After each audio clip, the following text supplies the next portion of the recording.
Guys দেখেন, আপনাদের জন্য আবারও একটা সারপ্রাইজ ভিডিও নিয়ে আসলাম। একটা মা তার সন্তানরে কাছে পেয়ে কি পরিমাণ খুশি হয়েছে দেখেন।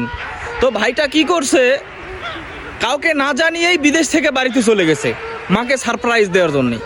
মা সন্তানরে না দেখিয়া মনে হয় পাগল হয়ে গেছে, এরকম পরিমাণ খুশি হয়েছে দেখেন। কখনো গলা জড়াইতেছে, কখনো চুমাইতেছে, এত খুশি হয়েছে যে সেটা বলার মতো না।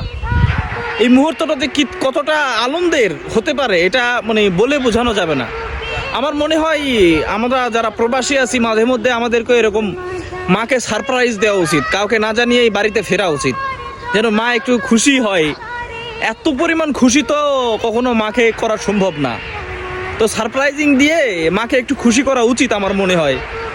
আপনাদের কি মনে হয় গাইজ, একটু কমেন্টে জানাই যাবেন, আর ভিডিওটা একটু বেশি বেশি শেয়ার করে দিবেন সবাই, ঠিক আছে?